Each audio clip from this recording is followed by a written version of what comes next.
Forever world, एक ऐसा world जिसे हम कभी ना छोड़ें। और तुम्हें याद हो वो अधूरा कर्ज जिसे हम कभी वापस पूरा करने नहीं आते, तो इस सीरीज में ऐसा नहीं होगा। यह है फॉरएवर वर्ल्ड सीरीज का एपिसोड 1। और बाकी इस सीरीज में तो मैंने उतना कुछ खास किया नहीं है, पर इसके एपिसोड्स काफ़ी अच्छे हैं, तो इसलिए। और बाय द वे ये हमारी फर्स्ट वीडियो है, तो तुम लोग सब्सक्राइब करना मत भूलना। सो डे 1 पे मैं स्पॉन हो चुका था मेरे फॉरएवर वर्ल्ड में। और बाय द वे ये काफ़ी अच्छा स्पॉन है देखा जाए तो, क्योंकि सामने ही एक विलेज है। सो अब विलेज सामने मिल गया तो ये तो सबसे बड़ी किस्मत है। तुम लोगों को कभी मिला है तो ये ज़रूर बताना मुझे कमेंट सेक्शन में। इसी के साथ अपना फर्स्ट ट्री माइन करके मैं चल पड़ा था सीधा विलेज की तरफ। और विलेज में पहुंचते ही मुझे एक ग्रीन पोर्टल दिखा, लेकिन उसमें कोई चेस्ट नहीं थी, पता नहीं क्यों। यहाँ पे बहुत सारी वीट है, लेकिन इसको बाद में हार्वेस्ट करूँगा। और आयरन गोलम कहाँ है? मुझे उसका खेल खत्म करना होगा पहले, क्योंकि मुझे आयरन पिकैक्स बनानी है, क्योंकि इसी एपिसोड में मुझे फुल डायमंड आर्मर करना है। वो रहा। तो मेरा प्लान ये है कि मैं आयरन गोलम को मारूंगा और फिर उसके बाद डायरेक्टली एक घर के अंदर घुस जाऊंगा। लेकिन मैंने सोचा नहीं था, फिर मेरे साथ कुछ ऐसा हुआ जिसकी मैंने उम्मीद नहीं की थी। तुम लोग खुद ही देख लो कि क्या हुआ। ऑलराइट, तो मुझे इसको हिट करना और फिर तुरंत एस दबा के पीछे आ जाए। अरे शिट, गलती से डब्ल्यू दब गया। भाई भागो भागो, नहीं आज हार्डकोर सीरीज शुरू होने से पहले ही खत्म होने वाली है। भागो भागो भाई, भागो भागो भागो। भाई साहब, अगर मैं हल्का सा 4 ब्लॉक से भी कूदा तो मैं मारा जाऊंगा। भागो। और मेरे साथ ऐसा होने के बाद मैं इस आयरन गोलम को तो छोड़ने वाला तो नहीं था। अब क्या हुआ? अब कहाँ गई तेरी वो एनर्जी जब मुझे मारने आया था और मेरा हार्डकोर वर्ल्ड एंड करने आया था?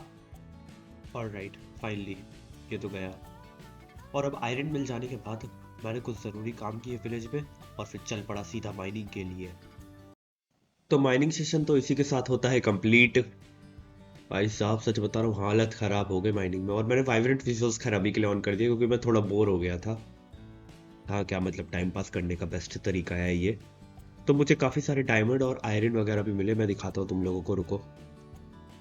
और बाकी ये देख लो, फुल डायमंड आर्मर बना लिया है। अब भी तो खैर मैं फुल्ली प्रोटेक्टेड हूँ, पर तुम लोगों को याद होगा कि वीडियो की स्टार्टिंग में क्या हुआ था मेरे साथ। एक आयरन गोलम ने लिटरली मुझे मरने की कगार तक पहुंचा दिया था। इसलिए अब की हाँ केस में तो मुझे खैर सेफ्टी चाहिए, तो इसलिए अब हम लोग बनाने जा रहे हैं एक रेड फार्म। तो रेड फार्म का पहले सामान कलेक्ट कर लेता हूँ, फिर मिलता हूँ तुम लोगों से डायरेक्ट।